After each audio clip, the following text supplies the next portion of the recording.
Ang patuloy na pagbagsak ng ekonomiya ng China ay nagbigay na ng malaking problema sa mga mamamayan nito, kung saan mas dumarami pa ang mga taong namalubi nitong buwan ng Setyembre dahil sa kawalan ng trabaho na ibinigay ng gobyerno.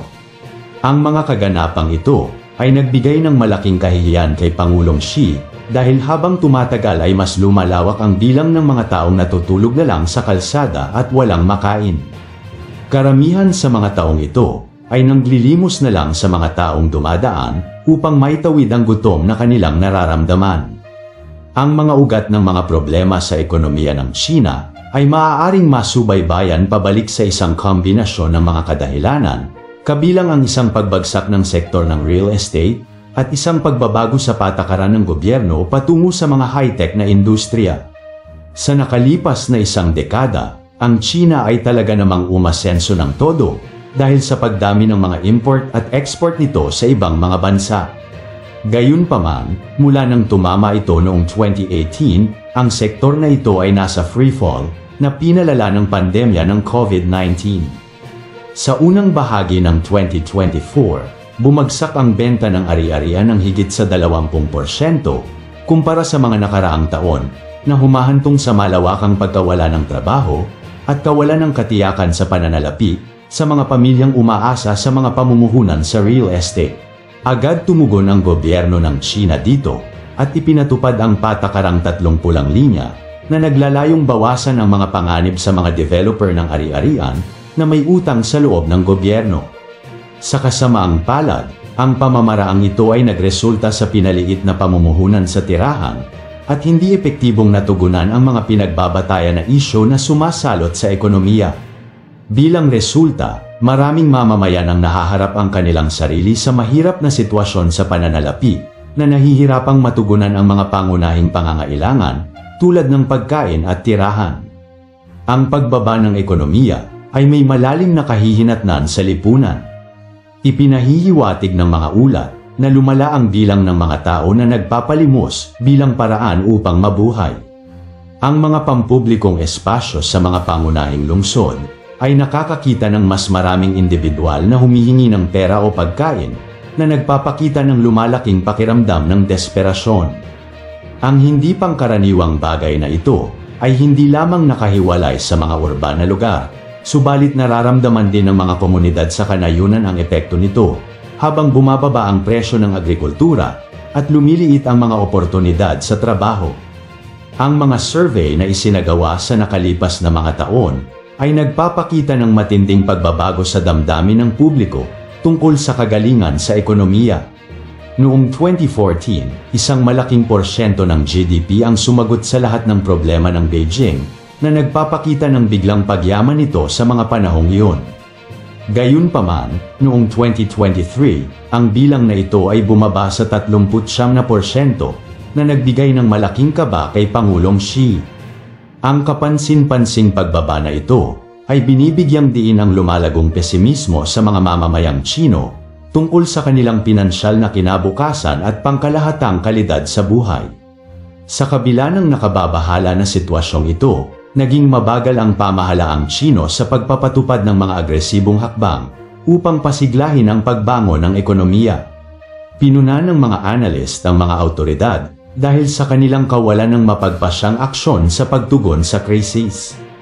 Ang antas ng kawalan ng trabaho sa lungsod ng Shanghai ay umabot na sa delikadong yugto at ang paggasta ng mga mamimili ay nananatiling mahina dahil sa mga pangamba tungkol sa seguridad sa trabaho at katatagan ng kita.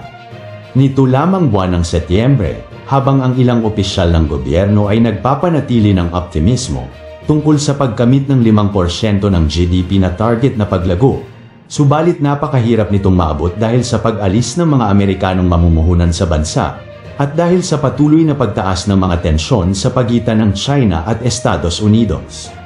Naniniwala ang maraming ekonomista na ang layuning ito ng China ay labis na ambisyoso dahil sa kasalukuyang mga kapalpakan sa loob ng gobyerno. Ipinapakita ng kamakailang data na ang mga retail na benta at pang-industriya na output ay lumago sa nakakadismayang mga rate na higit pang nagpapakomplikado sa mga pagsisikap para sa pagbawi ng bansa mula sa kasalukuyang pagbagsak. Ang mga pulubi sa Shanghai ay kadalasang nahaharap sa diskriminasyon at stigma mula sa publiko na maaaring hadlangan ang kanilang kakayahang humingi ng tulong o maghanap ng alternatibong paraan upang kumita. Ang pananaw ng lipunan na ito ay nagpapalubha pa sa kanilang sitwasyon dahil marami ang nag-aatubili na lumapit sa gobyerno dahil sa takot na ikulong sila ng mga ito dahil sa patuloy na pagbibigay ng kahihiyan nito sa bansa. Habang ang ekonomiya ng China ay patuloy na nakikipagpunyagi sa ilalim ng bigat ng mga hamon nito, ang panlipunang pagsisikap sa ekonomiya ay lalong nahuhulog sa mekanismo habang mas maraming mga individual ang natagpuan ang kanilang sarili na walang mga pangunahing pangangailangan, lalo na sa usapin ng pagkain at trabaho. Ang nakikitang pagtaas ng pamamalimos ay nagtatampok hindi lamang sa personal na paghihirap ng bansa, kundi pati na rin sa mga sistematikong kabiguan sa loob ng pamamahala ni Pangulong Xi. Ang ekonomiya na dating nakikita bilang mayaman at matatag ay naging mahirap na ngayon. Ang mga darating na buwan ay magiging mahalaga para sa parehong mga gumagawa ng patakaran sa gobyerno at mamamayan habang nilalakbay nila ang magulong panahong ito. Kung walang makabuluhang interbensyon at suporta para sa mga pinakaapektado, maaaring lumala pa ang sitwasyong ito na humahantong sa mas malaking kaguluhan sa lipunan at kawalang tatag sa buong bansa. Bilang conclusion, ang kasalukuyang pagbagsak ng ekonomiya sa China ay nagpapalala sa mga umiiral na hindi pagkakapantay-pantay at naglalagay ng karagdagang mga pasanin sa mga marginalized na grupo tulad ng mga pulubi.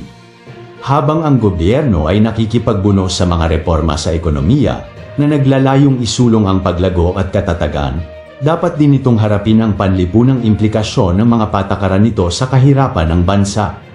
Ang pagtrato ng gobyerno sa mga pulubi ng hindi maganda ay hindi lamang sumasalamin sa mga saloobin ng lipunan tungo sa kahirapan, ngunit nagsisilbi rin ito bilang isang litmus test para sa pagiging epektibo at sangkatauhan na pamamahala ng Estado.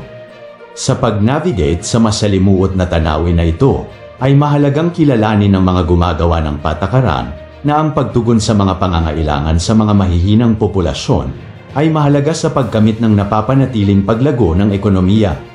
Sa pamamagitan ng pagpapatibay ng mga patakarang inklusibo na isinasaalang-alang ang mga socio-economic na realidad na kinakaharap ng mga pulubi, maaaring magtrabaho ang China tungo sa isang mas pantay na lipunan kung saan ang lahat ng individual ay may pagkakataon na umunlad sa gitna ng mabilis nitong modernisasyon. At dapat ding bawasan ng gobyerno ang pagiging mapagmataas nito sa ibang mga bansa, dahil ito ang naging dahilan upang magsialisan ang mga malalaking mamumuhunan, tulad na lang ng bagong kinakaharap nitong salungatan sa Estados Unidos, na nagudyok sa karamihang mga investors na umalis sa kanilang bansa upang hindi madamay sa gulong ito. Kapag ipinagpatuloy ng Beijing ang mga layunin nitong hindi maganda, ito ay magbigay pa ng malaking epekto sa loob ng China, at maging dahilan sa paglawak pa ng mga pulubi sa bansa dahil sa ayaw na ng ibang mga bansa na makipagsusyo nito dahil sa mga mas asama nitong layunin na maging dahilan sa pagbagsak pa ng husto ng ekonomiya ng Beijing. Hanggang dito na lamang po. Maraming salamat po sa inyong lahat at mabuhay po kayo.